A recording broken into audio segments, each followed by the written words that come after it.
Hello and welcome back to the Practical Shaman podcast. I'm Renee Baribeau and I have a very special guest today with a topic that's near and dear to my heart, and just stay tuned. Levi Barker was a former tech entrepreneur who has been working on himself with the aid of Iboga and other plant medicines for the last 6+ years. Since being a young boy, Levi has always felt drawn to helping bring out the best in people. After an on and off training for 3-year period while managing his business, Levi listened to the soul and dedicated himself to training to work with Iboga. After training nonstop at an Iboga Wellness Center for 18 months, Levi went to Africa to be initiated and also graduated by a Bwiti Shaman to be an Iboga provider. Now, a lot of my fans out there know about my shaman self, and a lot of my shaman self fans know about that I work in addiction treatment. And what I don't always share, because it's in my world, it's not your business, but that I started to stop using drugs and alcohol very young in my life when I was 30. And about 15 years ago, I found myself working with a Santo Daime shaman in church, which really took those last remnants of imprints that were stuck, that I couldn't, no matter how hard I tried to be good, how many amends I made, how much homeopathic remedies I took. And I didn't do medication after I found an Ayurvedic doctor soon after I stopped drinking, who balanced my organs. So I took a more spiritual, natural path through this. But at 25 years into my recovery, there was parts of myself that were still seeking, broken, acting out. And it was through the plant medicine work that I really got to the essential nature of these, so that I was able to bring in the wind work for the book Winds of Spirit. And, that I live 90% of my time, maybe 95 even, that I live my life in balance, peace, add happiness, and I'm of service to other people. And so whatever your recovery slants are out there, the proof for me is in the pudding of how I show up. I help other addicts, I help other people. And, now with the Winds of Spirit, I'm getting a message out to the world that, wouldn't have been possible had I not done this last crucial piece of healing. So welcome, Levi. I think you're on mute. Oh, there you go. You're organized. Yes. Yeah. Thank you. Thank you for having me. I really appreciate it. Well, I read through your website, and first of all, why don't you tell people what Iboga is and how the plant found you? Because I'm sure that it was a little bit of both, that you were looking and it was seeking you at the same time. Absolutely. Iboga definitely calls people. So, and yeah, looking back at my own life, I definitely see I had to go through some deep experiences, not all on the bright side, to eventually find Iboga and get there. So Iboga, we when you're reading my bio there, you talked about the Bwiti, by the initiated or trained by a 10th generation Bwiti shaman. So Bwiti is, in our tribe, is somebody that uses Iboga to study life. And so we see Iboga as a tool for how to live. And so we all have different questions about life, why we're here. We all have to manage our own mind, how we treat ourselves, how we, perceive and understand the world. And so in our tradition, it's really about using Iboga as a tool to teach us how to work through the process of being a human. And so, yeah. And so I grew up on my mom's side anyway, is a pretty rough family, a lot of drugs and alcohol. Although there was a lot of love, there was a lot of chaos as well. And so my grandfather and his two brothers were heroin addicts from a very young age, from the time like 14, 15 years old. And so that went all the way until he was in his 60s and passed away. And so growing up around that, you know, definitely had some influence on me. And I remember from even a very early age thinking at some point, not necessarily heroin, but like, you know, wondering, you know, what that was they were taking and how it made them feel. And it must, you know, must be good. So, you know, looking back from a very young age, I see I developed this belief system that, you know, almost like it was part of, you know, my destiny, or I even took it further as the years grew on, thinking that that was part of my genetics, and it was just passed down to me, and there wasn't really much I could do. And so, sure enough, you know, the mind's a very powerful thing. I fulfilled that prophecy, and started with breaking my wrist snowboarding and having to have a surgery and getting prescribed Percocet, and just enjoying the way that made me feel, being able to, you know, escape myself, just numb my emotions. You know, I was going through, you know, high school, you know, where think we know it all, but you know, that, actually this is after high school. So I was just in college, and, and yeah, started, you know, liking that and being able to escape in ways that other drugs that I had tried didn't do it. And you know, so those ran out. So then you start looking for them on the street a bit, and you know, then you know, the first time you figure out that you're actually physically addicted to something, and you know, you think you have the flu, and then realize it's not the flu, or the worst flu of your life. You realize it's not that, you know, you do the opiates, and all of a sudden immediately everything's good again. And so that progressed for many years, from like a lot of people, you know, starting on pills and, you know, getting stronger pills, and then, you know, then it goes to heroin. So I went through a lot of ups and downs for, you know, a good 9, 10 years of struggling with addiction. Sometimes I didn't keep it together okay. Other times, you know, absolute, you know, in the bottom, living in my van as a young guy, you know, just sleeping outside of the parking lot of where I worked at the time, and wake up and go to the faucet and, you know, shower off of the faucet in the morning and walk into work, always the first one there. And so that went on for a long time, and went through many different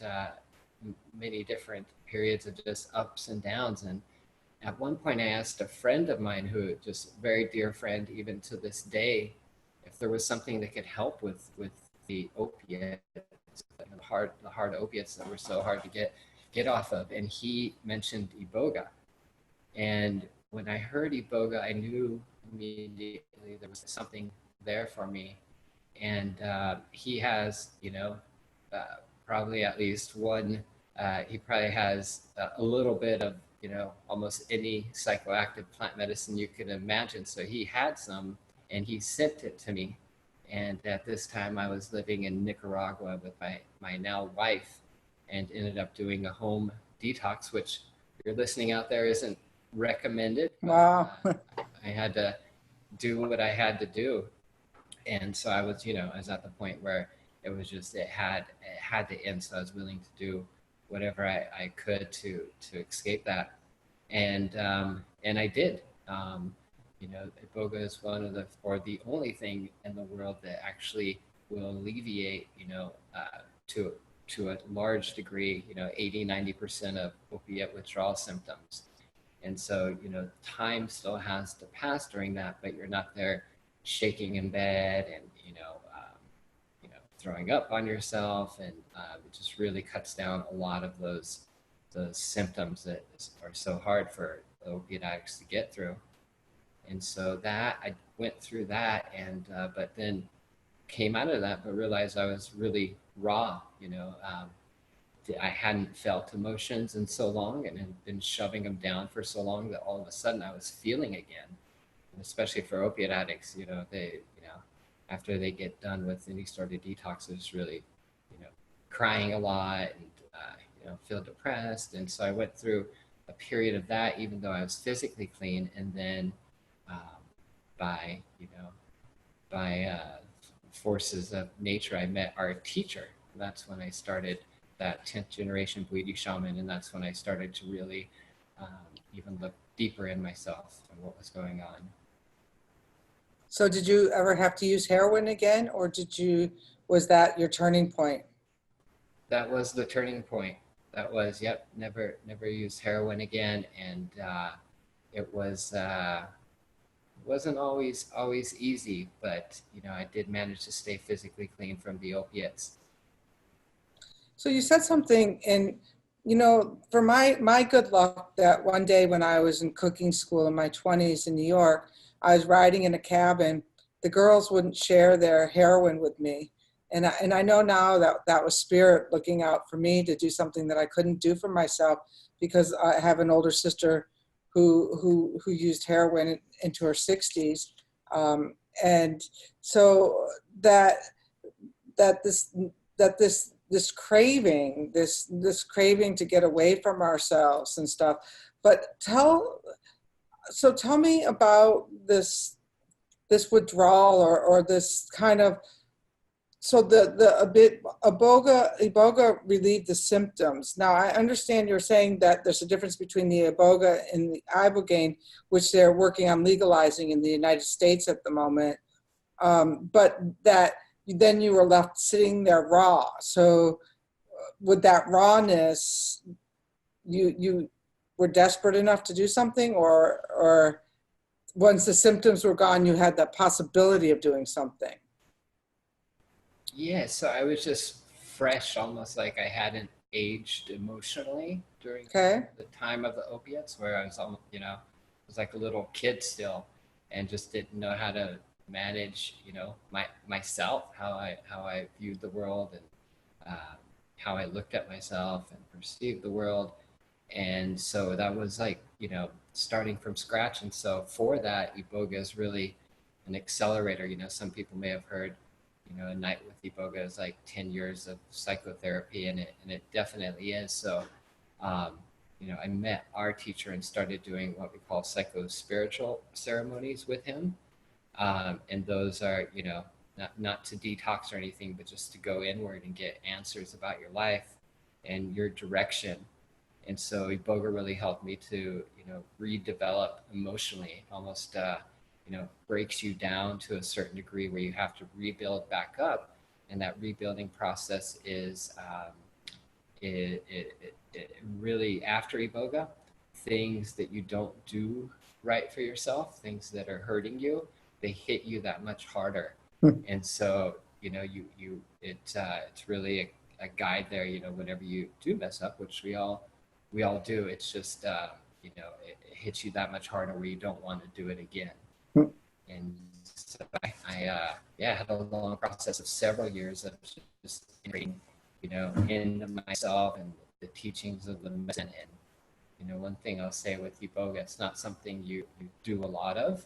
You do once, twice, and the integration period is really, really long. And so a lot can happen, from one year to the next. So, and I noticed that on your website, because you have these retreats, and it looks like what you do the Iboga, or people have the opportunity to do it 3 times during this 8-day period. Is that like, can most people do it 3 times, or is it they do it one time, or how does that roll? So it's 2 times while they're Oh, here over the 8 okay. days. So yeah, I would say 90% of people do both of them. Now, after the first ceremony, the first time the medicine moves through somebody, it's really just a deep cleanse physically, spiritually, mentally. So if you were to ask people, say the morning after their first ceremony, if they'll be ready for the next one, 95, 98% of people would say there's no way I'm going to be able to do the next one. And it's a long process, but 90% of people do that. But then once they leave here, um, maybe 10, 15% of people will come back to either reconnect with themselves or the medicine again. Um, but most people just go on living their life and taking what they learned from the medicine, and really, living it. And that's what it's about.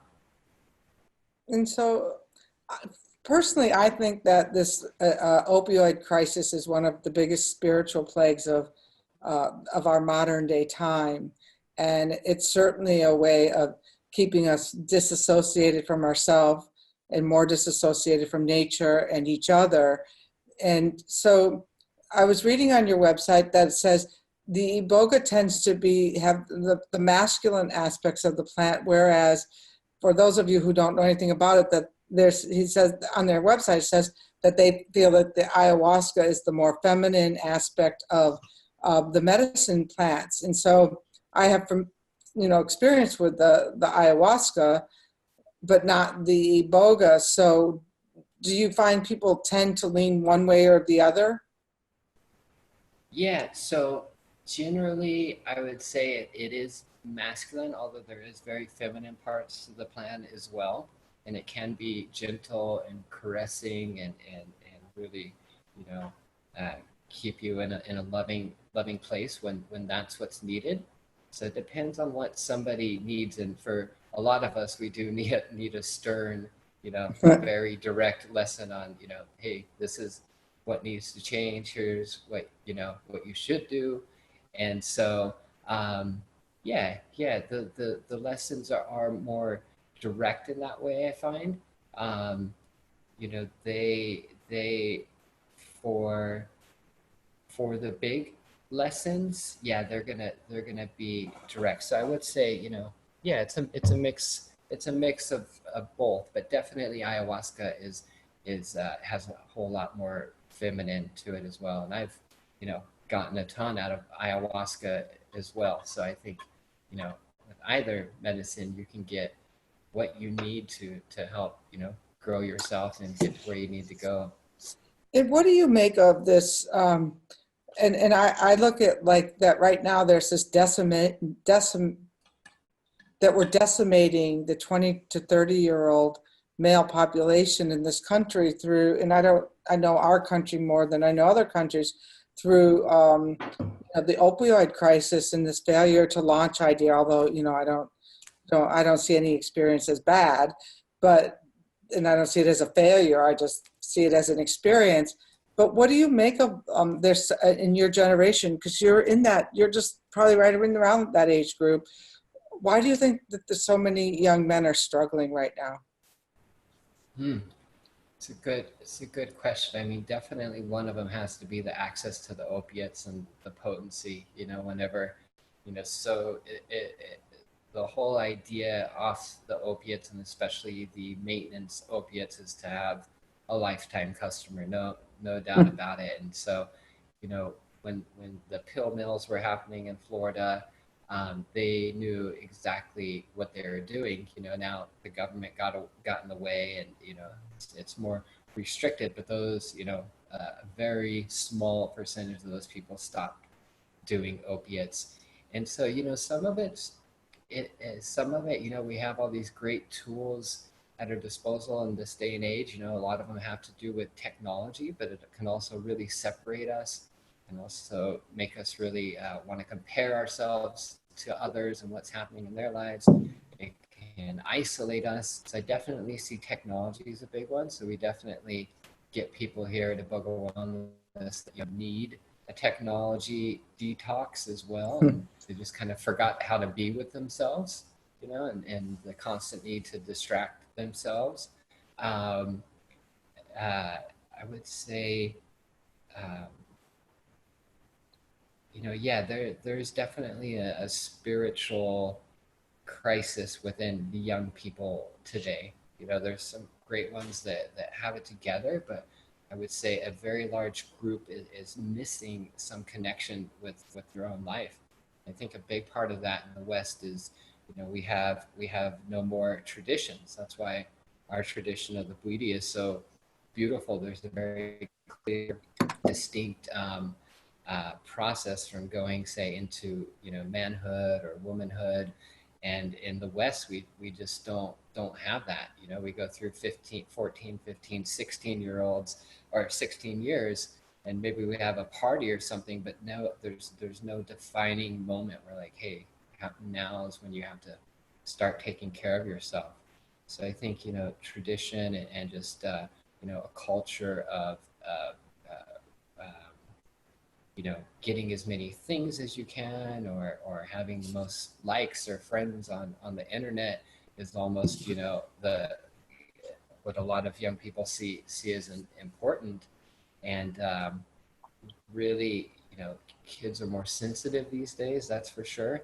They the younger kids talk about needing their space and things like that now. When I was really younger, that didn't happen. My space, what?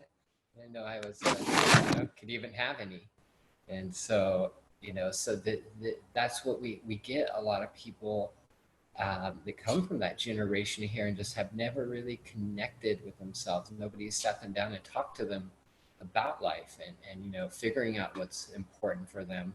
So this medicine really, is able to teach them about taking care of themselves and being responsible for their own lives, and knowing that, throughout this life, they're the only thing that they control in this world is themselves. And so this medicine is really about, personal responsibility. And humans get in the way. We make our rules and put up obstacles. But us as humans on this planet, when we came here, everything was here for us. Everything that we'll ever need is already here. And so, and a lot of that is figuring that out from the inside. Once we figure out that from the inside, then we have the confidence and the tools to go and get the other things we want in life. I know that's like one of my fondest memories was the day that I realized that I had chased around the world only to find it in my own backyard in this 2 strawberries that I grew. And that's part of 2 strawberries. And it was like this most perfect moment of ever. So tell us who's coming to your clinic. Tell us about the clinic and what you have available there for people who might be seeking what you're offering. Yeah, sure. Thank you. So yeah, Iboga Wellness Center is the oldest shamanic Iboga retreat center in the West. It was started by a man, Gary Cook. And so him and I, manage it now. Gary's getting a little older. He's 68. And so, we've been friends for a long time, all the way back to the Iboga house days where our teacher used to have a retreat center. And so, yeah, we have 7-night, 8-day retreats, and people come here for pretty much any of life's ailments. We don't do active detox work for people that are going through, say, an opiate withdrawal. We recommend them going to something like an Iboga clinic, or even kicking cold turkey and then coming here. So we certainly get a lot of people that are 2 weeks a month free from drugs. We get a lot of veterans of war, a lot of people that have had some sort of sexual abuse or parental abuse in their past. A big chunk of the people that come here are dealing with some sort of depression, anxiety. At least 60%, and many of them have just stopped their SSRIs or other meds before coming here, because they have to have those out of their system before Iboga. A lot of people with sleep problems, and it's amazing with Iboga, you don't sleep a lot while it's in you. So we're up, many times for 24, 36 hours at a time working with this medicine. But somehow the medicine has a way of re-regulating people's sleep cycles. No more nightmares, or no more lying there just with the mind racing and not allowing them to get to sleep. So yeah, really, people from all walks of life. We've had as young as 14-year-old come here with her mom, up into a 77-year-old woman that's been here. So just, yeah, all walks of life, all over the globe. Just people, getting that call, like you mentioned, to Iboga, and it's just amazing how consistent this medicine is. If somebody comes for themselves and is willing to work afterwards and do their part, like it really is 100% success rate in bettering people's lives. So you really think that your success rate is like that people who come there and do the work are going back to their lives and having the ability to stay sober and not pick up um, heroin and other. What about meth? Um, Crystal meth. Have you had any results with that? Oh yeah, oh yeah. You know that one moves out of a person's system relatively quickly, so they need to have been off it at least 7 to 10 days, and that's plenty of time for the actual drug to move out of their system. But you know, with them not sleeping, and the crystal meth really wreaks havoc on the mind and dopamine and serotonin. So the Iboga is very good at balancing out and getting everything back to baseline as far as the brain chemistry is involved. And yeah, no, very, very good. And like you said, that the success rate thing, you know, of course there is some people that stop drugs and go back to doing them. But I would say, you know, as far as where they're at in their life with what they needed to learn to get out of the experience, absolutely, 100%. It's more so, you know, opiates are such a tough thing to really abstain from for a long time. You know, our, our our friends over at a place called Crossroads and a gentleman named Joseph Barsugli, I know, did a study. He did some research there at an Ibogaine clinic, and I think it was something like, you know, 60% had abstained from opiates for at least a year after their initial treatment, which is That's way higher than our rates that we're getting, for sure. yeah, yeah, We it's might be getting 30%, you know, and that's of the people who will respond to you. And, you know, so the research is a little bit, you know, because you don't know those other ones. And if they die, then they're certainly not in the research pool. Something that's really important to talk about is the SSR, you know, the SSRIs that both ayahuasca and Iboga.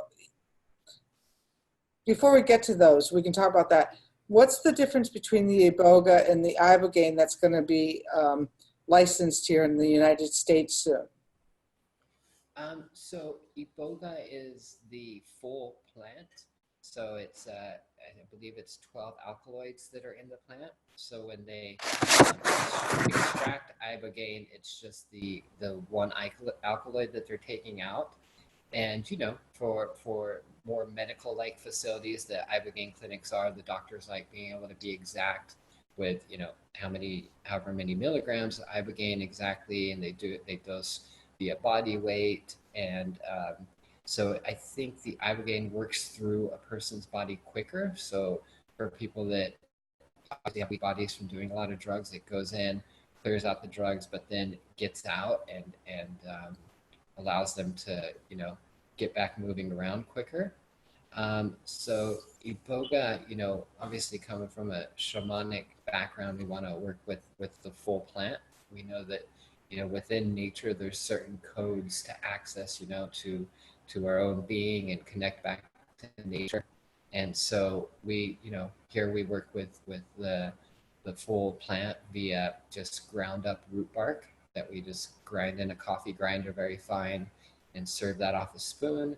And then we also make an organic total alkaloid extract, which just using white vinegar, and that has all the alkaloids of the plant in it. So it's just like a concentrated version of, you know, the root bark itself.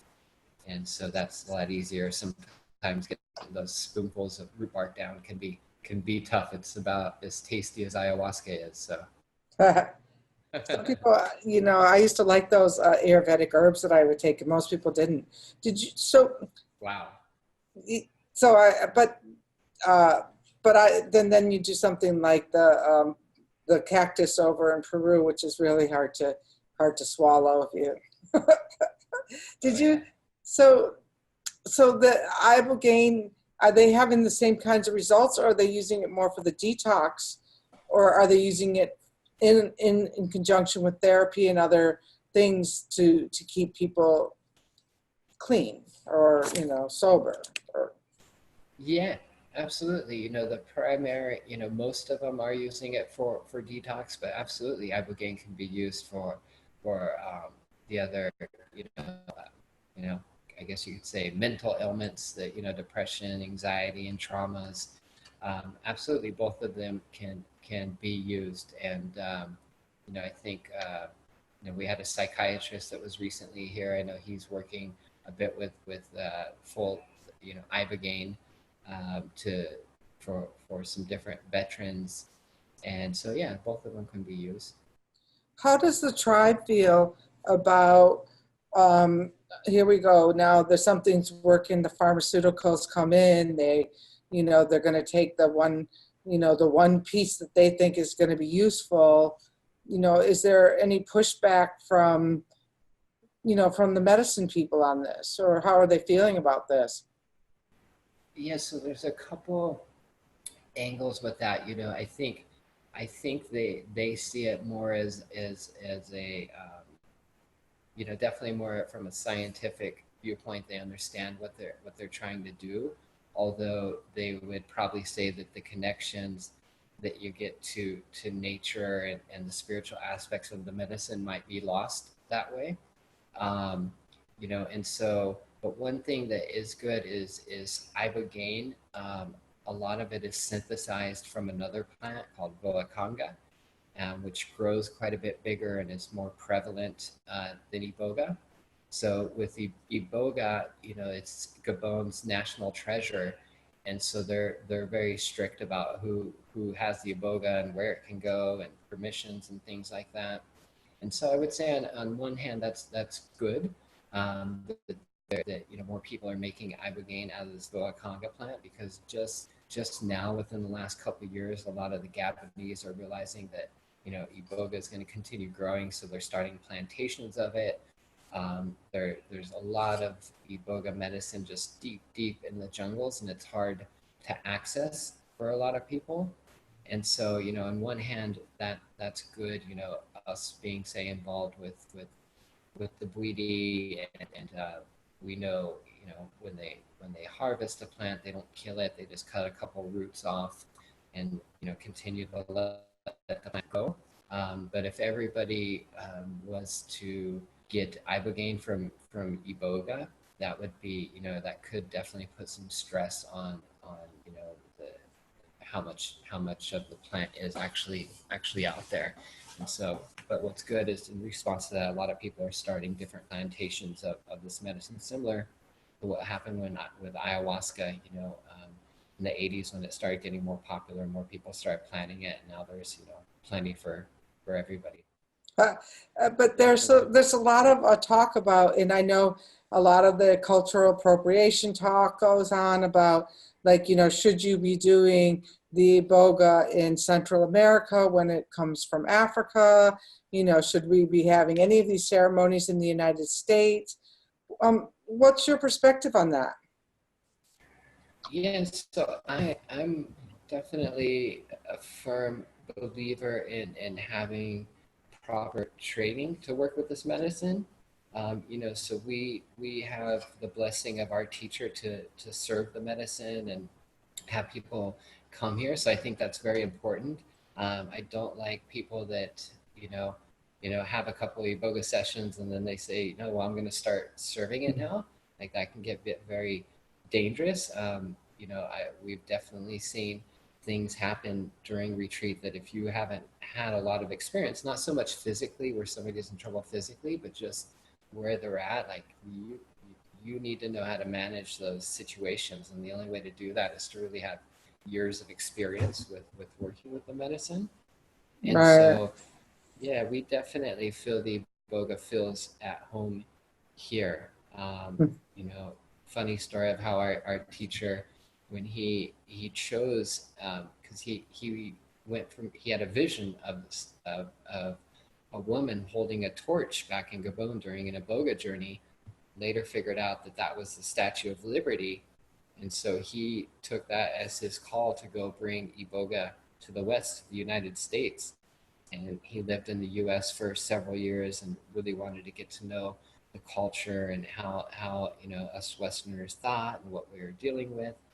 and eventually got the call to start his center after being in the US for 12 years or so.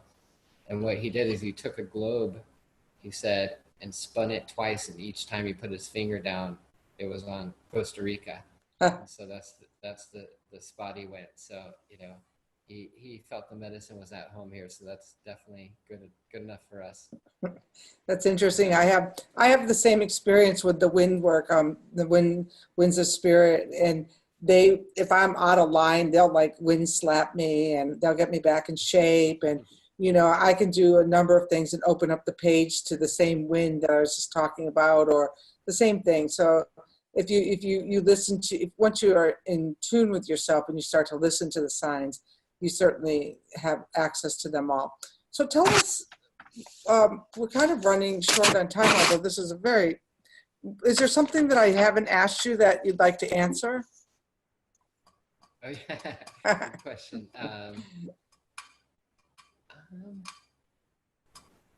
You were talking about addiction and the spiritual aspect of addiction. I can't really think of a question per se, but that's a really good point. Is our spirit takes a lot of cues from our mind, and so if our mind isn't in a good place, our own spirit or our soul is just not going to be happy. And that's especially true when we beat ourselves up, and we're constantly putting ourselves down or always being negative.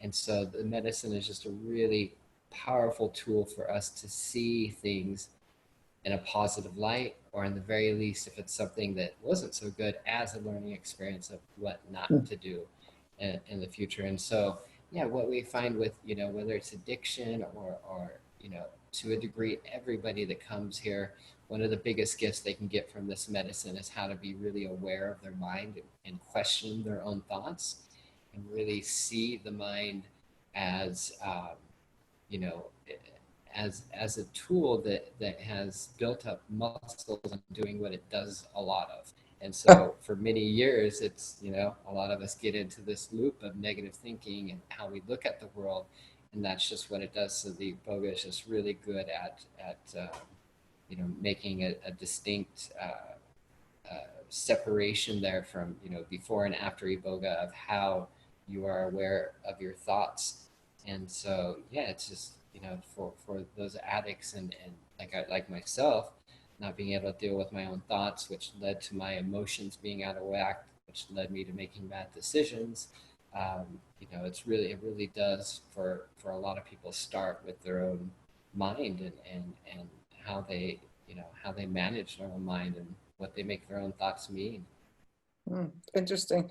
So if anyone who's out there listening and you're struggling with either depression, anxiety, addiction, one thing that I believe both the ayahuasca and the Iboga, which he's talking really nicely about it, but I hear that it can be really difficult on your physical self the first time you do it. And it's one of the reasons I'm thinking, at 60, I don't know that I need to put my body through that. But that the SSRIs, you really don't ever, it's one thing where there is a real strong line in the sand that you have to be off of them, right? Is that for how long on the antidepressants? And so I know there's a couple that have like a very long half-life, so that could be anywhere from 3 weeks and possibly a month, but most of them 2 weeks off of them is good enough. And so there's some way the spirit of this medicine really carries people through once they make the commitment to get here, and they have to stop those SSRIs. So many of them talk about just feeling the spirit of the plant, and that's them too, their own soul guiding them past this depression and making it here. So that happens quite often. And so, yeah, the one thing I'd like to address is the physicality of the Iboga journey. You're right, it's definitely a very deep physical cleanse, but it's never more than anybody can handle. The medicine seems to not give us more than we need. But on the other end of that, yeah, you just feel so very clean for a long period afterwards, and very, very. We have a lot of people that come in with different pains, and that's not even the reason they come here. Different chronic pains, and the shoulder or arthritis, things like that. And the medicine is very good at relieving those pains. And what about any success stories with various types of cancers or other types of physical illnesses, or is it more of an emotional plant, Yeah, which are with connected? that, So, sure, sure. Yeah, no, absolutely. We are very cautious about telling people, that this is going to help or especially cure their cancer.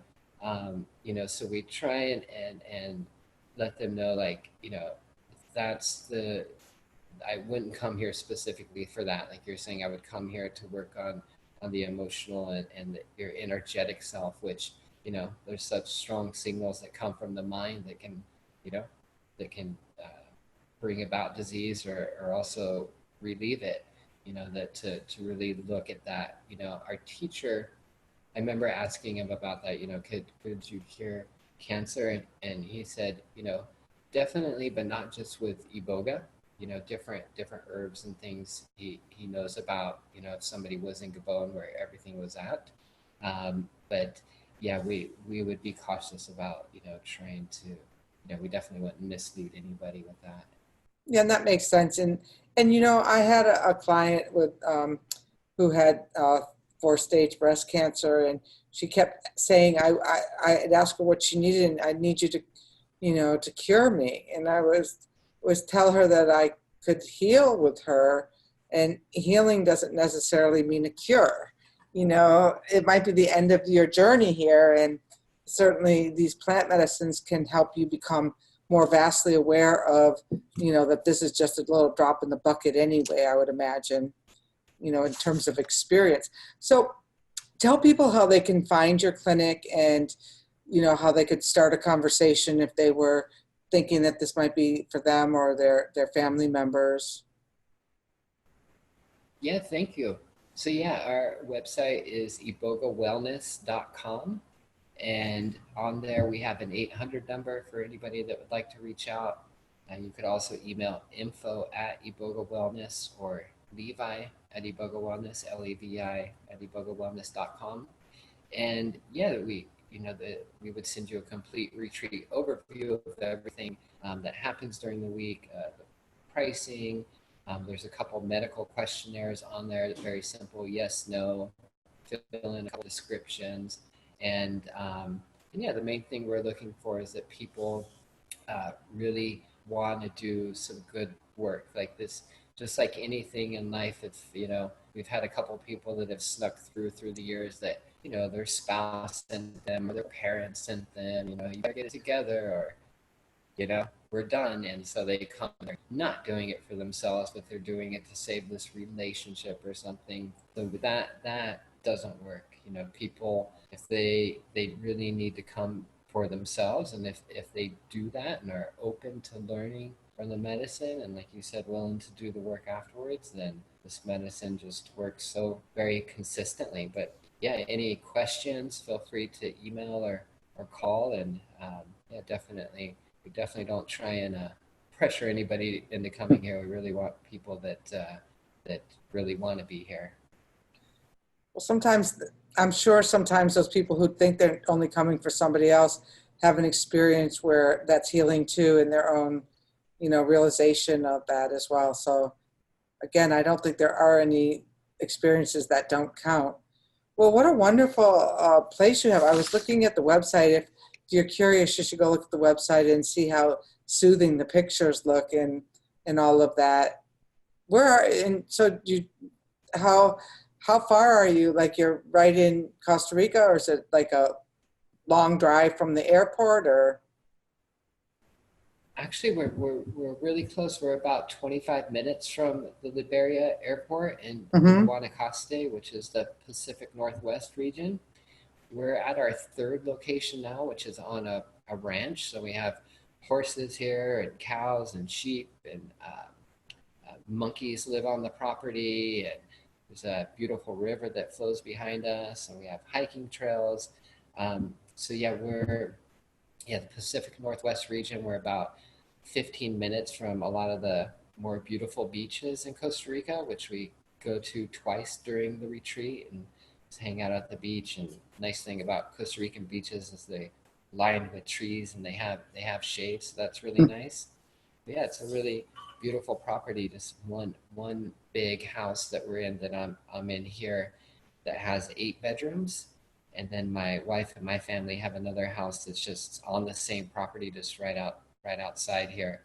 And so yeah, we have groups of 5 to 7 people come in, either 2 or sometimes 3 times per month. We have retreats, and yeah, it was a couple years ago we would have retreats with 1 person, 3 people, 0 people. Now for the first time this year, we've been getting anywhere from 5 to 7 per retreat, which is our max this year. So this medicine is definitely growing and getting out. Awesome.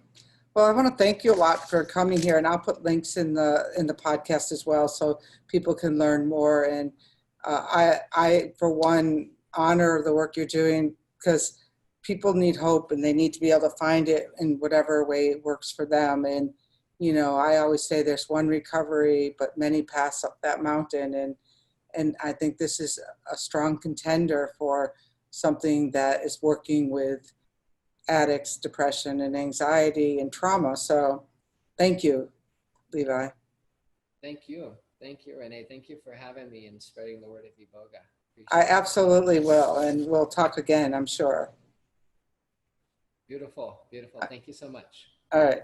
Stay connected with us during the middle of the week over at the Facebook group, The Wind Clan, and also make sure to pick up your copy of Winds of Spirit, Ancient Wisdom Tools for Navigating Relationships, Health, and the Divine at your favorite bookseller.